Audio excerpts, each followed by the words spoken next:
बेटी के फेरे पड़ते हैं तो महीने भर से तो खूब तैयारी चलती है, हा?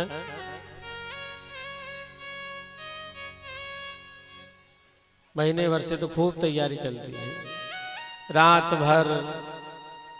और जैसे ही फेरे पड़े तो वो बेटी सोचने लग जाती है, पिता सोचने लग जाता है।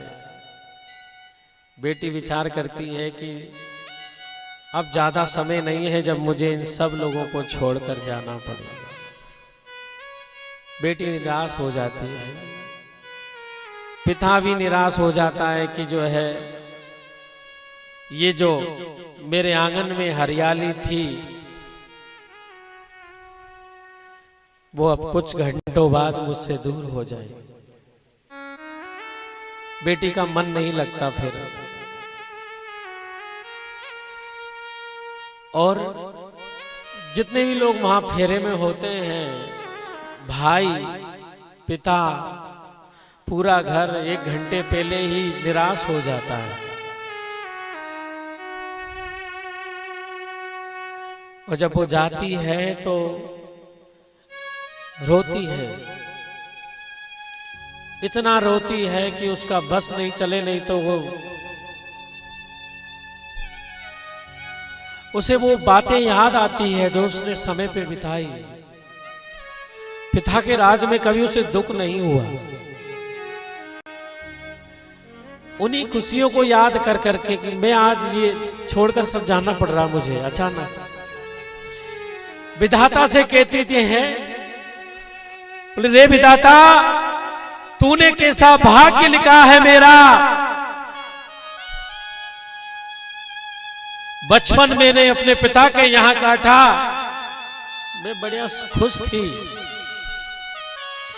पर अचानक कुछ ही दिनों में तूने मेरा भाग्य ऐसा लिख दिया कि आज मुझे मेरे अपनों को छोड़कर मुझे जाना पड़ेगा। वो बेटी के रोती हुई वो बेटी गले मिलती है, सबसे विदाई लेती है। वो उस भाई से भी मिलती है जो भाई उससे झगड़ा किया करता था। जिस भाई बहन के, कुछ होते ना भाई बहन जिनकी बनती नहीं है, वो उसके भी गले मिलती है।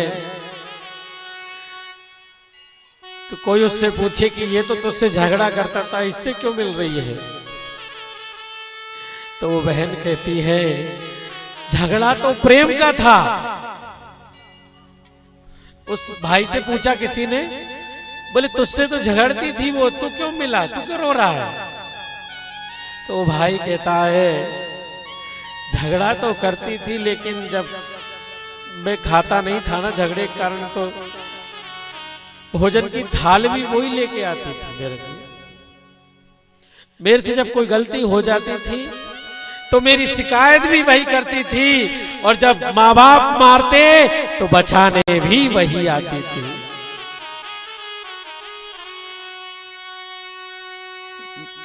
मेरी गलतियां वही गिनाती थी और बचाने भी वही आती थी। आज उस भाई को याद आ रहा है सब कुछ। बचपन कैसे बीत गया उसका, भाई बहनों का पता ही नहीं चलता।